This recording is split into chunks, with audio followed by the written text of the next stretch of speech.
Assalamualaikum warahmatullahi wabarakatuh. Perkenalkan, nama saya Catur Septiwidiani dari kelas 11 6. Di video kali ini, saya akan menjelaskan satu pertanyaan besar mengenai mengapa Indonesia masih sering terjadi banjir. Bencana banjir bandang akibat sungai meluap melanda sejumlah desa pada 2 kecamatan di lereng Gunung Slamet wilayah. Sejumlah wilayah Tambun Utara, Kabupaten Bekasi, Jawa Barat kebanjiran sejumlah sungai Cikarang, Bekasi Laut atau Sungai Cibeong. Pemirsa, banjir berarus deras yang melanda sejumlah desa dalam wilayah 2 kecamatan di Kabupaten Brebes, Jawa Tengah mengakibatkan 2 orang warga meninggal dunia. Kecamatan Kota Serang, Banten terendam banjir hingga ketinggian meter.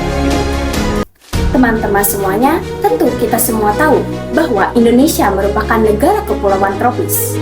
Indonesia dianugerahi dengan curah hujan yang tinggi. Namun, anugerah tersebut tidak hanya memberikan dampak positif bagi negara Indonesia. Banyak sekali dampak negatif yang menyebabkan Indonesia menjadi salah satu negara yang sering terjadinya banjir. Baik teman-teman semuanya, kembali lagi ke pertanyaan sebelumnya, mengapa di Indonesia masih sering terjadi banjir? Teman-teman dan hadirin semuanya, peristiwa banjir tidak hanya datang dari curah hujan yang tinggi.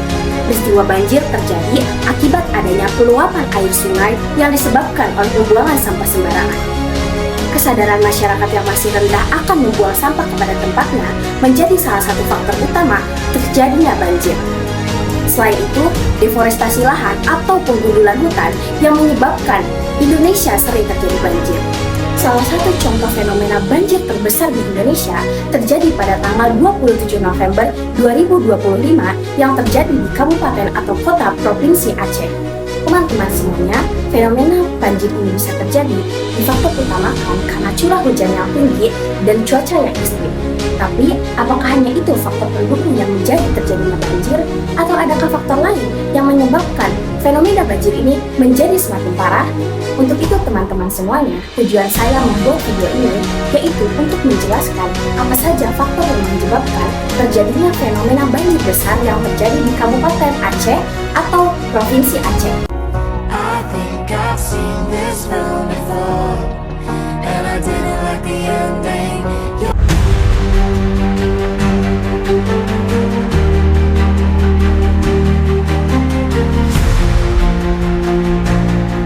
Satu pertanyaan besar, mengapa bisa terjadi? Menurut Pendidikan Sains FMIPA UNESA, sejak pertengahan November 2025, sejumlah wilayah di Provinsi Aceh diguyur hujan dengan intensitas tinggi dalam waktu berhari-hari. Curah hujan yang tinggi terus berlangsung memicu luapan sungai dan genangan air. Akibatnya, 9 kabupaten atau kota di Aceh terendam banjir. Apakah ini terjadi hanya karena faktor alam saja? Fenomena banjir yang terjadi di Provinsi Aceh, faktor alam memang menjadi salah satu faktor utama yang mendominasi. Namun, faktor yang membuat semuanya semakin parah yaitu faktor manusia. Kerusakan lahan atau deforestasi menyebabkan mengurangi kemampuan tanah untuk menyerap air.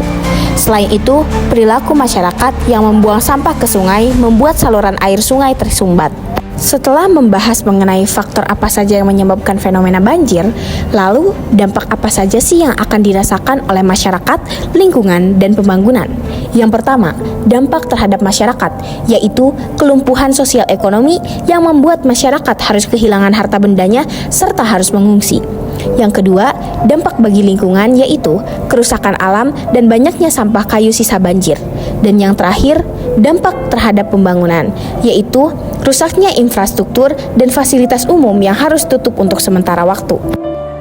Lalu, upaya apa yang bisa dilakukan oleh pemerintah, masyarakat, dan para pelajar? Yang pertama, upaya yang dapat dilakukan oleh pemerintah yaitu harus memperketat kebijakan tata ruang wilayah seperti RT/RW berbasis risiko bencana, memperbaiki birokrasi distribusi logistik darurat, dan mempercepat pemulihan kawasan hutan lindung.